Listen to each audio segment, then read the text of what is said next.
วัดดอนจันทร์มีเฟซบุ๊กกับธรรมะเพจอะไรใจเลยถ่ายวัดดอนจันทร์เชียงใหม่นี่ที่เลี้ยงข้าวเด็ก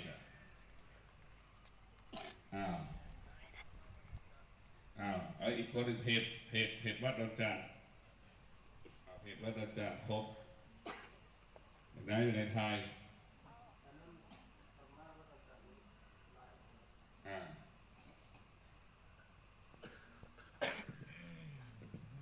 พนมมือตัวตรงหลับตาทุกคน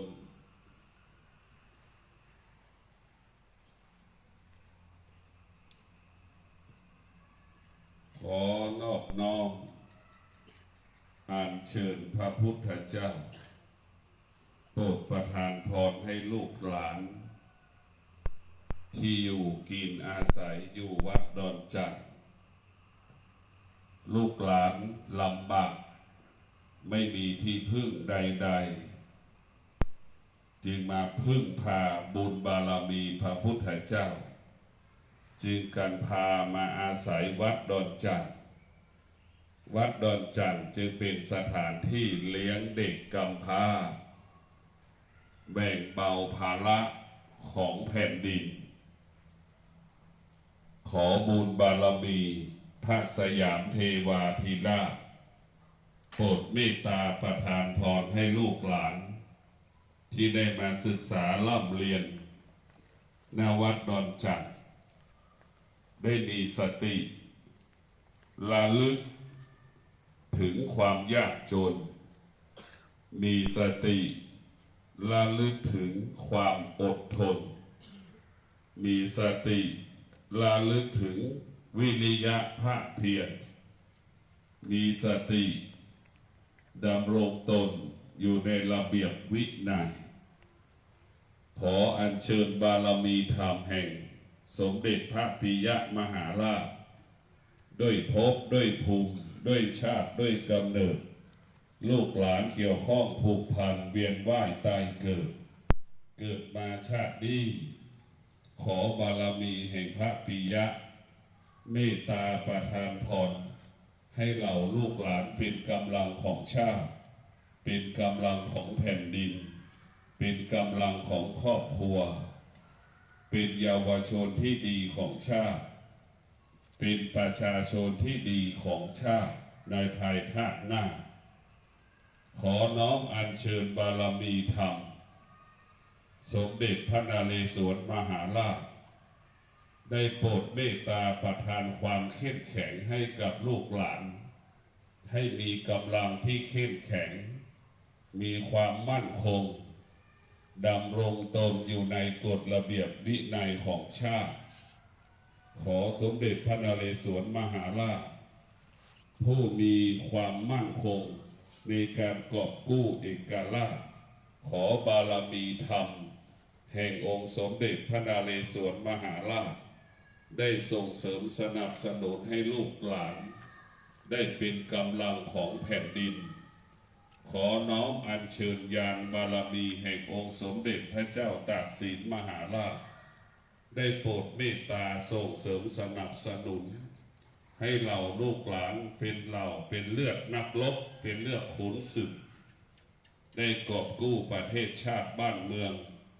ได้ดำรงตนเป็นเยาวชนที่ดีของชาติได้ดำรงตนเป็นประชาชนที่ดีในอนาคตภาคหน้าขออำนาจบารมีธรรมพระโพธิสัตว์พระแม่เจ้ากวนอิมที่ปกป้องลูกหลานคุ้มครองลูกหลานส่งเสริมลูกหลานขอให้ลูกหลานอยู่อย่างมีความสุขขอให้ลูกหลานมีสุขภาพร่างกายแข็งแรงสมบูรณ์เทพเทวดาองค์ใด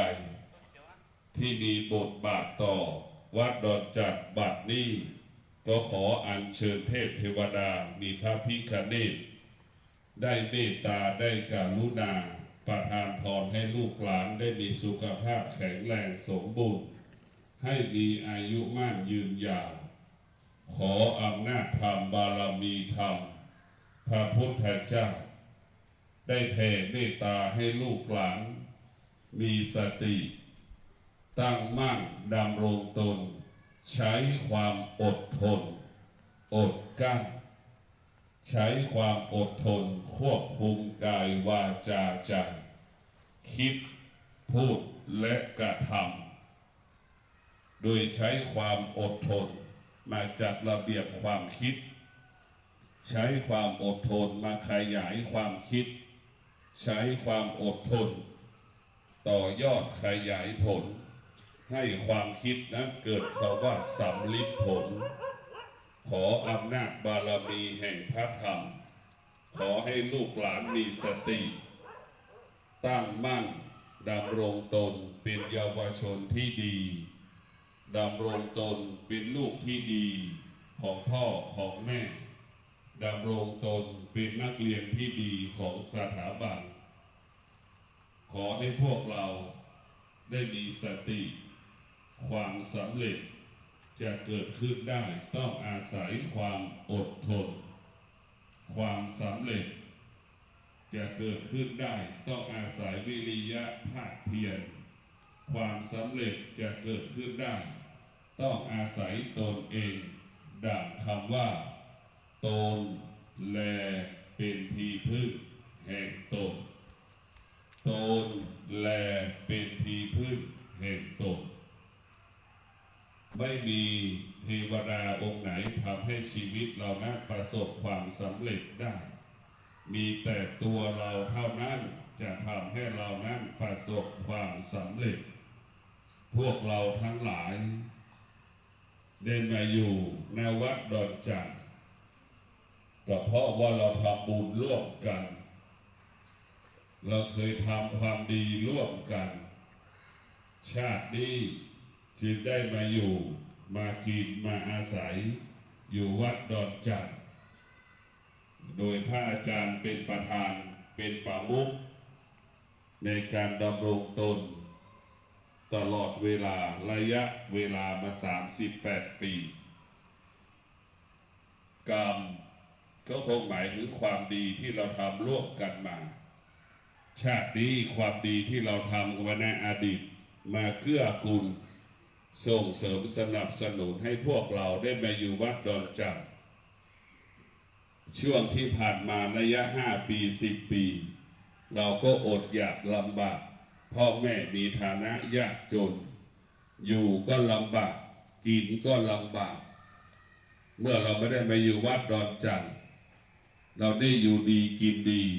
นี่แหละคือบุญที่เราทำไว้ในอดีตชาติบารมีที่เราสร้างไว้ร่วมกันเรียกว่าทำดีได้ดีความดีรักษาความดีความดีส่งเสริมความดีดังเช่นที่พวกเราได้ทำดีไว้กับแผ่นดินบัดนี้พวกเราได้มารับผลความดีที่เราทำไว้ในอดีตชาติเกิดมาชาตินี้มีคนทั้งประเทศเอาหมูเอาไก่มาให้เราปรุงเป็นอาหารได้กินหมูได้กินไก่ทุกวันได้กินหมูได้กินไก่ทุกมื้อไม่มีมื้อไหนเราไม่ได้กินหมูกินไก่นี่แหละคือบุญที่เราทำไว้ในอดีตคนทั้งประเทศก็เป็นผู้ที่จะต้องมาช่วยเหลือเกื้อกูลเราวันนั้นในอดีตเราก็คือเป็นผู้ปกป้องคนทั้งประเทศพวกเราก็คือเหล่าทหารนักรบขุนศึกเป็นผู้ที่มีพระคุณต่อแผ่นดินในอดีต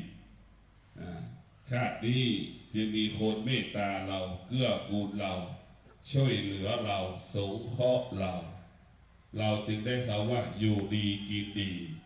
นี่เราเกิดมาเราเพิ่งรู้ว่าอยู่ดีกินดีคือเรามาอยู่วัดดอนจันทร์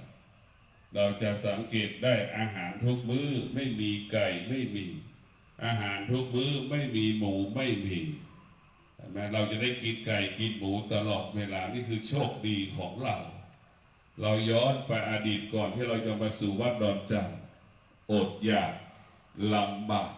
ประสบแต่ปัญหาข้าวจะกินไม่มีกินไม่ต้องมีอาหารแม้กระทั่งข้าวเราจะไม่มีกินบางคนมีข้าวไม่มีกับไม่มีอาหาร บางคนไม่มีทั้งข้าวไม่มีทั้งกับอาหารเลย นึกดูนะพอมาอยู่วัดดอนจานแล้ว เราได้อยู่ดีกินดี เราต้องบำเพ็ญตนประพฤติตนนะเป็นคนดีของวัดมีระเบียบมีวินัยจึงได้บอกให้เราว่าตนแลเป็นที่พึ่งแห่งตนไม่มีใครช่วยเราได้นี่เราอยู่วัดนี่เราก็ต้องช่วยตัวเองซักผ้าได้ตัวเราเองล้างหน้าได้ตัวเราเองเข้าห้องน้ำได้ตัวเราเองไม่ต้องมีใครไปพาเราไปห้องน้ำที่สุดมันเป็นเช่นนี้ตนแลเป็นที่พึ่งแห่งตนที่สุดเราไม่มีแม่เราก็สามารถมีชีวิตอยู่ได้เช่นเดียวกับแม่ที่สุดแม่ไม่มีลูกแม่ก็สามารถมีชีวิตอยู่ได้เพราะฉะนั้นพวกเราก็ไม่ควรไปยึดติดคำว่าแม่คำว่าลูกถ้าเรายึดติดเราก็จะยากจนลำบากคำว่าแม่คำว่าลูกแม่ลำบากก็เพราะลูกพ่อแม่เสียพ่อแม่ยึดติดในลูกจะทำงานก็ทำไม่ได้พอยึดติดในลูกท้ายสุดลูกก็ทำลายชีวิตแม่ที่สุดแม่ก็ทำลายชีวิตอนาคตของลูกจนไม่มีกินจึงลำบากยากจนเพราะเรายึดติดเราไม่เสียสละในการที่เราได้มาอยู่วัดนี้ถือว่าเป็นมงคลเอามือไว้ที่ขาได้เลยนั่งสมาธิเอามือไว้ตรงขาชีวิตของเราเกิดมาแล้วต้องเข้าใจว่าชีวิตอยู่ได้ด้วยความเข้าใจชีวิตอยู่ได้ด้วยความเข้าใจเมื่อเราเข้าใจเราก็ปกติถ้าเราไม่เข้าใจเราก็ผิดปกติชีวิตของเราต้องมีความเข้าใจหากเราไม่เข้าใจชีวิตเราก็จะผิดปกติไม่เข้าใจก็หมายถึงเราไม่ทำตามระเบียบวินัยเราไม่เข้าใจก็คือเราตื่นสายตื่นช้ามากินข้าวช้าอย่างนี้ไม่ได้อดทนชนะสำเร็จพวกเราต้องอดทนถึงบอกว่าอดทนชนะสำเร็จที่ไม่สำเร็จเพราะไม่อดทนทุกคนทั้งโลกใบนี้ต้องอดทนต้องใช้ความอดทนชีวิตจึงจะเกิดเขาว่าสำเร็จเมื่อความสำเร็จเกิดความสุขก็เกิดเมื่อความสำเร็จเกิดความมั่นคงก็เกิดทำให้อยู่ดีกินดีเพราะฉะนั้นพวกเราทั้งหลายชีวิตของเราวันนี้เราอาศัยวัดดอนจันทร์อนาคตข้างหน้าเราจะเป็นเศรษฐีมหาเศรษฐีเราจะมีกินมีใช้วันนี้เราไม่มีเสื้อผ้าที่จะใส่วันนี้เรามีแต่หมอนเราก็ยังไม่มีนะเราจะน้อยใจเราจะเสียใจนะเราต้องต่อสู้ชีวิตอยู่ภายใต้การเปลี่ยนแปลงระหว่างชีวิตเปลี่ยนแปลงขอให้เรามีสติเมื่อเรามีสติเราก็จะมีความอดทนเมื่อเรามีสติเราก็จะมีวิริยะภาคเพียรเปลี่ยนแปลงชีวิตให้ชีวิตของเรานั้นเกิดความดีงามเกิดความงอกงามธรรมะเท่านั้น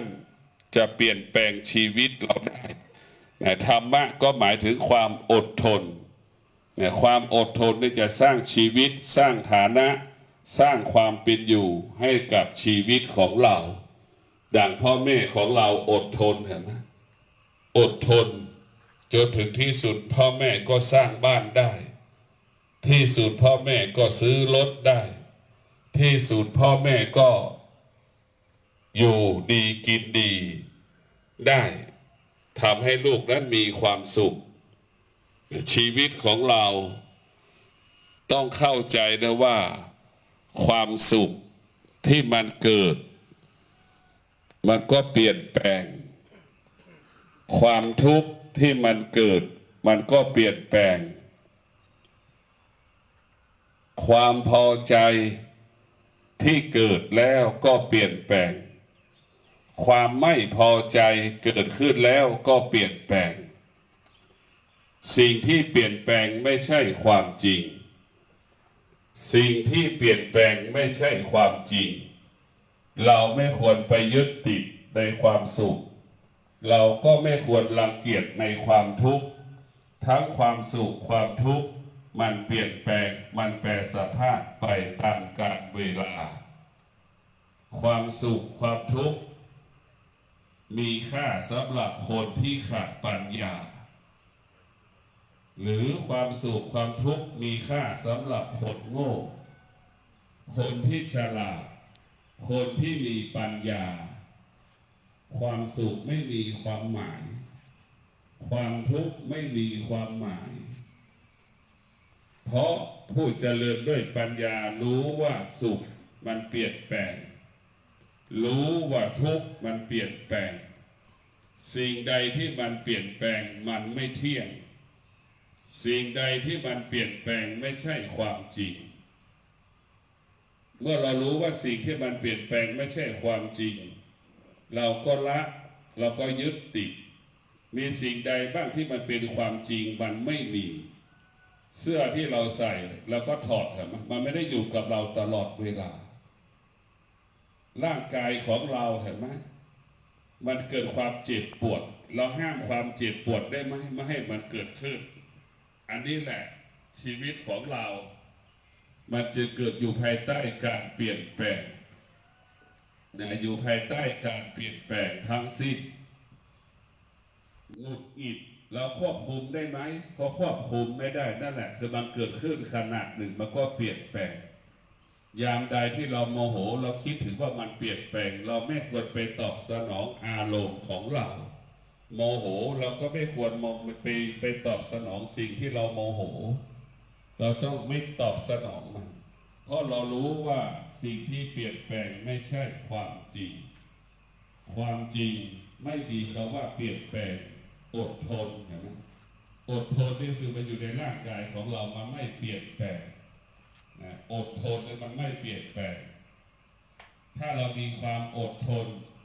เราก็ชีวิตเราก็มั่นคงถ้าเราอดทนเราก็มีกินเราอดทนก็มีเก็บเรามีความอดทนเราก็เหลือออมเหลือแบ่งปันเหมือนพี่น้องประชาชนทั่วประเทศอดทนจึงมีทรัพย์มีสมบัติจนถึงที่สุดก็แบ่งปันสิ่งที่หามาได้มามอบให้กับพวกเราอดทนชนะสำเร็จอดทนมีกินอดทนมีเก็บอดทนเหลือกินอดทนเหลือเก็บอดทนเหลือออมอดทนเหลือแบ่งปันนี่แหละอานุภาพของธรรมะทำให้เรามีชีวิตที่ดีขึ้นชีวิตของเราจะต้องอยู่ภายใต้การเปลี่ยนแปลงระหว่างที่เราเปลี่ยนแปลงนั้นเราต้องมีสติระลึกถึงคุณความอดทนคิดถึงความอดทนเราจะต้องใช้ความอดทนมากำกับชีวิตเราจะต้องใช้ความอดทนมาภาคเพียรชีวิตเมื่อเราอดทนแล้วชีวิตเราก็จะมีความสุขเมื่อเรามีความอดทนแล้วชีวิตเราก็เกิดความสงบสุขเมื่อเรามีความอดทนแล้วเป็นที่ยอมรับของคนทุกคนลูกจะมีคุณค่าสำหรับพ่อแม่เมื่อลูกคนนั้นมีความอดทนลูกที่มีความอดทนลูกที่มีความขยันลูกที่มีความภาคเพียรนั้นเป็นลูกที่มีคุณค่าสำหรับพ่อแม่นี่แหละเป็นหลักชัยของลูกและลูกมีความอดทนมีวิริยะภาคเพียรลูกนี่แหละก็เป็นหลักชัยให้กับพ่อแม่เพราะฉะนั้นพวกเราต้องสำนึกระลึกถึงแม่มีแม่เราต้องตั้งสัจจะเราจะต้องเลี้ยงพ่อเลี้ยงแม่เราจะต้องดูแลพ่อแม่เราจะยึดพ่อแม่เป็นหลัก พ่อแม่เป็นสมบัติของเราทุกลมหายใจพ่อแม่เป็นสมบัติของเราทุกลมหายใจ เพื่อนของเราเป็นสมบัติของเราแค่บางเวลาเพื่อนของเราเป็นสมบัติของเราแค่บางเวลาพ่อแม่เป็นสมบัติของเราตลอดเวลาเพราะฉะนั้นพวกเราทั้งหลายรักแม่เราก็ต้องใช้ความอดทนเมื่อเรามีความอดทนแล้วเราก็ชนะทุกอย่างแม่ก็มีความสุขไม่มีใครที่หนีความอดทนไม่มีเพราะความอดทนอยู่ในร่างกายของเรา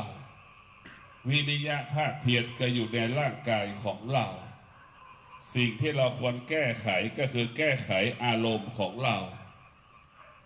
เราจะไม่ให้โมโหเราจะไม่ให้มันหงุดหงิดเราจะไม่ให้มันอึดอัดเราจะต้องให้กำจัดอารมณ์ที่มันเกิดขึ้น